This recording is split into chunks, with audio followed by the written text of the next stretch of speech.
Greetings, folks. This is Book of Mormon Chiasmus. Today I'll be looking at 2nd Nephi chapter 29 in the Book of Mormon, verses 6, 7, 11, and 12. And this is the finishing video in a series of 4 where I look at this entire chapter. I believe everything is highly stylized. I think the whole chapter is meant to be a chiasmus structure. In today's section, we're going to look at a staircase parallelism. But just kind of before I start, I want to show you the format for the larger chapter so you can see part of why I think the structure exists where it does here today. So on the screen, I've showed the beginning and the end of chapter 29. At the very beginning and the end, there are 3 words that are the concepts. I covenanted, um, the children of men or Abraham, and that I will remember, God will remember. So this is either a form, the beginning and end of a chiasmus, or it's also called inclusio, where the ancients did not have the ability to do paragraphs, but they had they stated the same thing twice in order to form a complete thought. I do believe this is the beginning and ending of a chiasmus. And then at the top and the bottom, there is a matching chiasmus that is framed by the words, which are of the house of Israel, or who are of the house of Israel.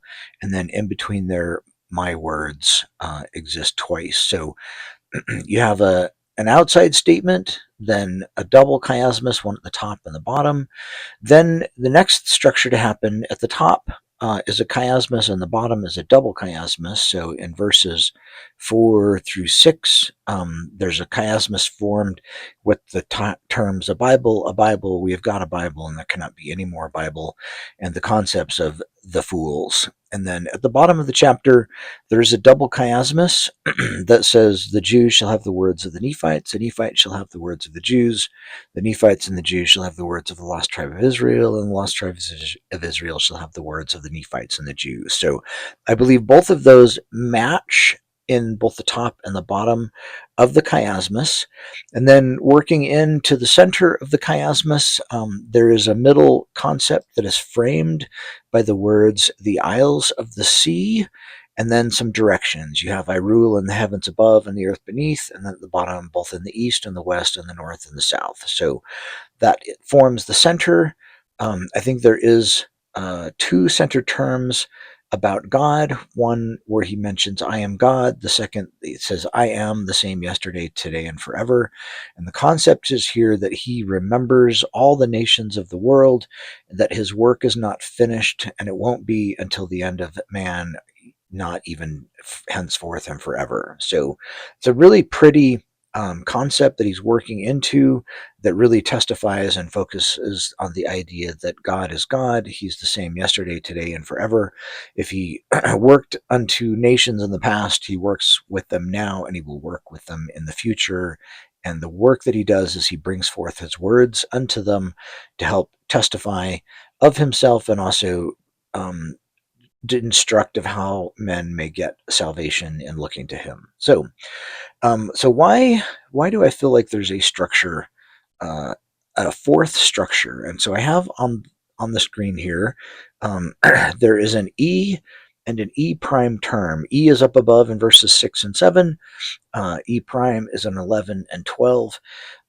12, there is definitely a staircase parallelism, where it says, I shall speak unto the Jews, and they shall write it. I shall also speak unto the Nephites, and they shall write it. I shall also speak unto the other tribes of the house of Israel, which I have led away, and they shall write it. We don't know necessarily where those folks are. We know that there are many tribes that the Lord led away from Israel through the Assyrian conquest and later the Babylonian as well.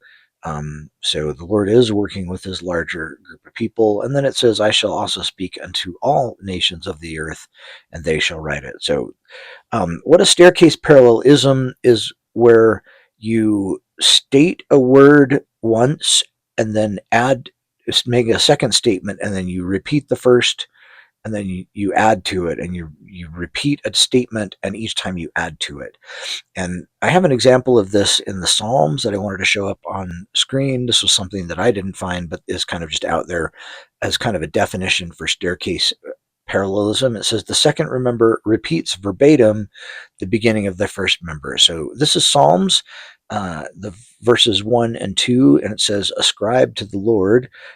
This is a different translation from the King James. In the King James, it says, give unto the Lord. But I kind of like the ascribe one better. So in green, I've highlighted the repetition of the statement. So you see, ascribe to the Lord, O mighty ones. Ascribe to the Lord glory and strength. Ascribe to the Lord the glory due his name, and then worship the Lord in the splendor of his holiness.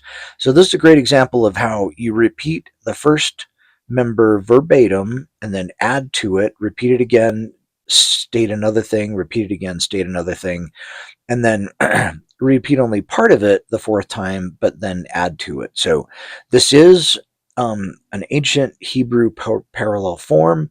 You can find it in the Psalms, and there's several other places. If you're curious, you can do a search up online of staircase parallelism, and there are several examples of it. So we definitely have a version of that here in the Book of Mormon, but I think there's actually a little bit more of a form they want to explain. Now, I'll say, even if this other form doesn't exist, I think the staircase parallelism would go right along with the double chiasmus in verse 13 about the Jews, the words, the Nephites, and more words.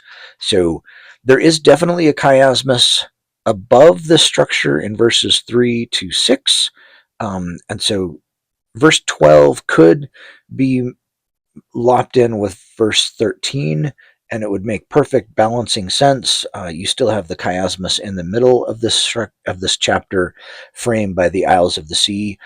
But I kind of think I see an extended alternate structure, and I want to outline that today. So in on the screen in the E term, I have an A and a B and a C. Now, I will say that the first concepts of have ye obtained a Bible, save it were by part of the Jews, I think that is the very last finishing part of the chiasmus of a Bible, because the words Bible and I think the Jews belong into that larger chiasmus section. But I believe I've noticed in the scriptures that it is okay to kind of overlap chiasmus structures. Like the end of one can kind of also overlap the beginning of the other. And I think that's what's going on at this time. And so the A and the B and the C term in the E section, I think, forms an extended alternate parallelism. An extended alternate means you're going to state an ABC, and then you're going to state it again as an ABC. And a simple alternate is just an A and a B. Extended alternate is either three or more terms that you're going to repeat in consecutive order. And these happen all over the place. There's lots of them in the Book of Mormon. They're in the New Testament. They're in the Old Testament. So the three terms are, first, the concept of Bible. And Bible means library, and libraries contain words. So I have highlighted Bible in blue, and then in the bottom, everything that had to do with words, I also highlighted in blue. And I think the match is going to be in the E prime term, right in the A, the idea that they shall write the words. I think that idea of writing the words is a match to the word Bible in E, so it kind of makes that formula. And then loosely in the B term in verse 7, it says, know ye not that there are more nations than one? And I think that matches up with the B term below, which it says, which I speak unto them. So I think them is a match for more nations. It's not a very strong link here, doesn't use the same words, but if I'm stretching, I think there is the same concept above and below, that the Lord speaks, there's more nations than one, and the Lord speaks unto them. And then finally in C up above, it says, know you not that I, the Lord your God, have created all men, and that I remember. And I underlined and bolded that word I, because I think you get that down below. And all throughout this chapter, the Lord is trying to say that I remember. I think that's a major concept in this whole chapter, and that he remembers by bringing forth his word unto more nations than one. So C up above is the concept of I, being God, and down below in verse 12, you can see that he says, I shall speak unto the Jews, I shall also speak to the Nephites, I shall also speak unto the tribes of Israel, and I shall speak unto all nations of the earth. So I think that I is part of that structure. And then I realized that the idea of all men that I have highlighted in green above is the same as him saying the Jews, the Nephites, the other tribes of the house of Israel, and all nations of all the earth. That is all men. And Hebrews are kind of famous for writing things more than they needed to. So here in Western thought, we would just say everybody or all men, everybody on the earth. But in good Hebrew, you state things more than once. So down below in the staircase parallelism, it is unto the Jews, unto the Nephites, unto the other tribes of the house of Israel that got led away, unto all the nations of the earth.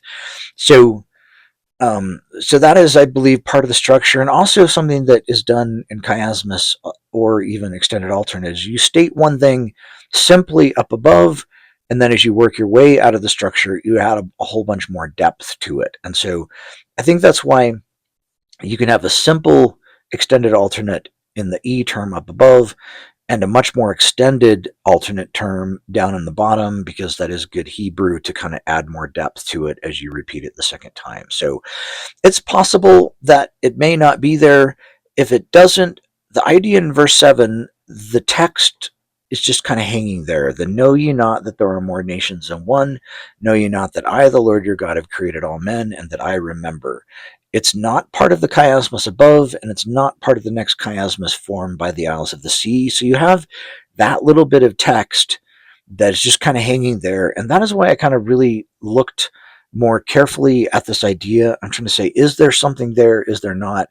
And, as I looked at, okay, more nations, that is the same as them talking to all men. That is the same as Jews, Gentiles, or nations of the earth. And that I, the Lord, do remember. So I think the structure is here. If it isn't, it's perfectly fine to lump the staircase parallelism in verse 12 with the double chiasmus in verse 13. And then I also thought I'd point out here, you can kind of see that there is a little bit of a chiasmus structure in the E prime term, when he says, I shall, and that they shall write the words which I shall speak unto them.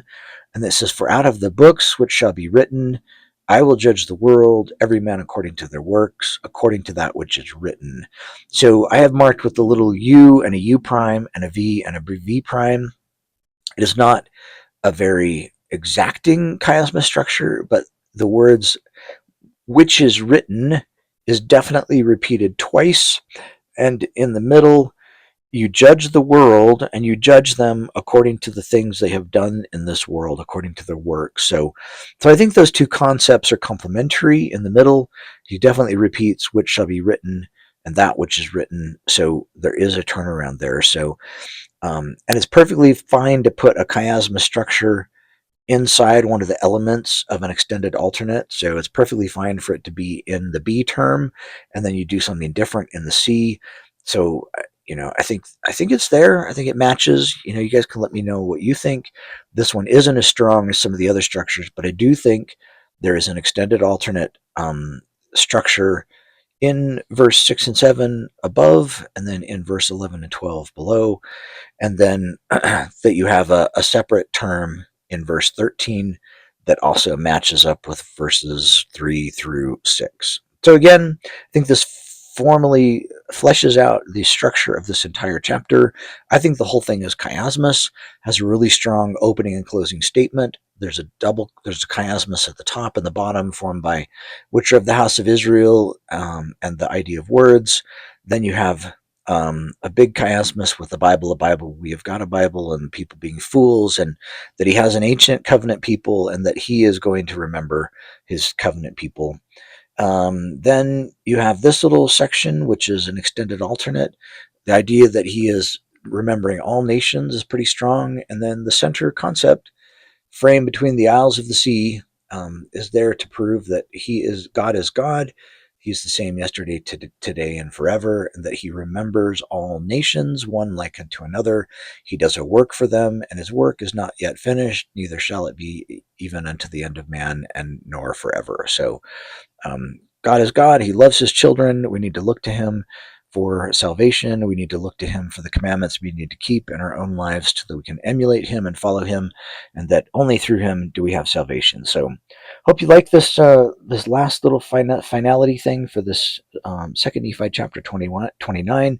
It is really a beautifully stylized chapter. There's a lot of very interesting matching stuff going on. And to me, it is definitely a testimony that Joseph Smith truly was a prophet, because remember, he was 23 years old. He just dictated this verbally to a 22-year-old Oliver Cowdery in order to get all of these terms in the right place and matching the level of Hebrew poetic genius that this 23-year-old kid would have had to have in order to put all of these pieces into place. Is just, it's unfathomable. And this isn't the only chiasmus. There's hundreds of them throughout the Book of Mormon, all interwoven in very interesting and unique ways. And I think the more that you look at the word proof in the Book of Mormon, the more you start to realize, no, I don't think it is possible for any one person to have been able to create this work, whether they were just, especially when they were just dictating it. So this is faith promoting. I think it all leads to Jesus Christ, that we need to follow and respect God, look to him, and these things are definitely pointing to him, that he is God. He is the same yesterday, today, and forever, and he does a work to save his children. So look to him and live. And thanks so much for watching this video, and I will continue to put out more fun content like this. Bye.